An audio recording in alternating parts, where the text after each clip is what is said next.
Je poursuis cette nouvelle série de travaux sur l'astrologie, mais pas seulement sur l'astrologie, sur la société, sur la politique, à propos de la question de la droite et de la gauche. J'ai parlé déjà depuis longtemps, mais je voudrais quand même préciser une chose, c'est le piège de Google de manière générale, c'est que Google n'a pas le sens de la chronologie. J'ai regardé encore tout à l'heure la notice de mes travaux, il y a à peu près 35 000 références, et c'est en vrac, s'il n'y a pas de chronologie. Je lis des textes, par exemple, que j'ai écrits il y a 40 ans, à côté de textes que je viens d'écrire ou que je viens d'exposer. Alors, la personne qui rentre là-dedans, elle met tout sur le même plan. Elle ne perçoit aucune chronologie, il n'y a aucun ordonnancement, il n'y a aucune organisation dans Google. Les choses sont mises en vrac. Bon. Et ça, pour des gens qui ont déjà une carrière derrière eux assez complète et assez riche, ça devient complètement ingérable parce que on a des choses qui correspondent à des périodes totalement différentes, avec des positionnements totalement différents, avec des évolutions. Mais d'ailleurs, j'ai eu certains interlocuteurs dans mes cafés philo-McDo qui me disent « Mais effectivement, oui, ce que vous avez écrit il y a 40 ans, ça ne peut pas être en contradiction avec ce que vous pensez aujourd'hui. C'est pas possible. » Pour eux, c'est un principe d'homogénéité absolue. Voilà, on ne change pas. On ne change pas d'avis. Et si je prends une chose, c'est forcément vrai, et ça ne peut pas être contredit parce que quelque chose d'autre. Alors ça, c'est une position de paresseux, puisque finalement, il suffit de prendre un élément, et cet élément, il n'y a pas besoin de le mettre dans une contextualisation, il n'y a pas besoin de le mettre dans une chronologie, il est vrai en tant que tel, et par conséquent, tout ce qui a pu être dit par la personne à un autre moment ne saurait être en contradiction avec ce qu'elle a écrit à un autre moment. Bon, je ferme la parenthèse. Donc, je viens d'écouter un discours de Le Pen, par exemple, sur la vérité sur le nouvel ordre mondial.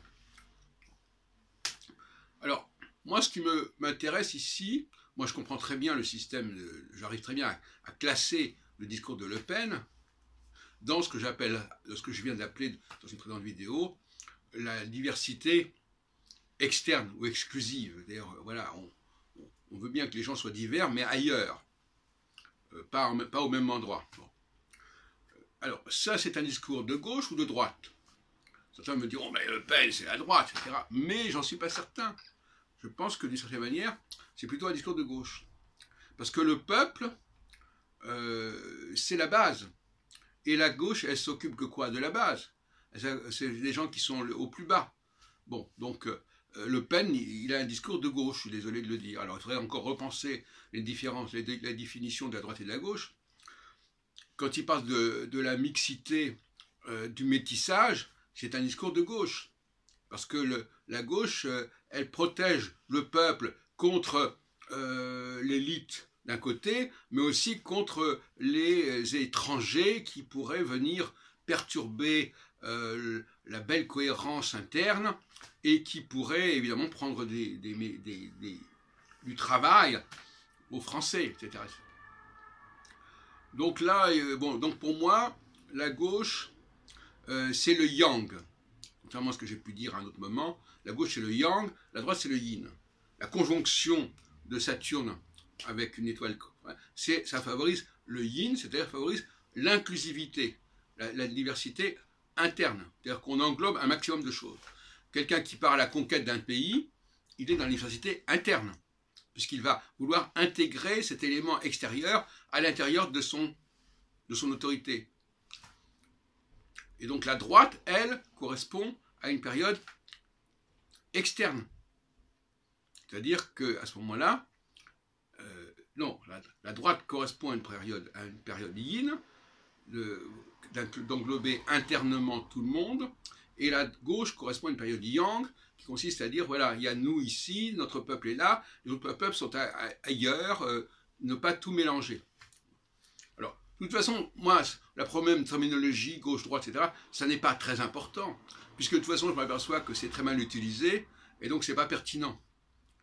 C'est d'ailleurs assez triste de voir que, au niveau du discours politique, à la fois la notion de gauche et de droite ne sont pas pertinentes, et à la fois la notion d'alternance entre la gauche et la droite ne font pas non plus clairement définie et formalisée.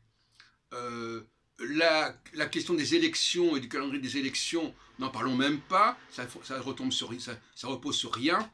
Donc finalement, la vie politique, d'une manière générale, les discours politiques, les dates des élections, tout ça ne correspond strictement à rien. Et d'ailleurs, donc, ce sont des systèmes, ce sont des superstructures, ce qu'on appellerait la surconscience, des choses comme ça qui sont là, et qui finalement prennent la place des véritables structures et des véritables clivages. Voilà. Donc, quand les astrologues s'amusent à vouloir légitimer et en quelque sorte structuraliser l'ordre des choses actuelles, au niveau des élections, des dates des élections, au niveau des partis politiques, eh bien, ils font fausse route. De la même manière, d'ailleurs, que l'idée de guerre ou paix est un faux clivage dans lequel est tombé, un piège dans lequel est tombé André Barbeau. La guerre et la paix, c'est plus ou moins la même chose. Sauf que la paix est plutôt... Alors là, parce que la paix peut être aussi bien, quand on peut par exemple faire l'armistice, c'est pas forcément inclusif. Quand tu vas dire, par exemple, les accords d'Évian, ça a été une forme de paix, ou de cessez-le-feu, ou je sais pas quoi, ou d'armistice, mais c'était justement pour séparer.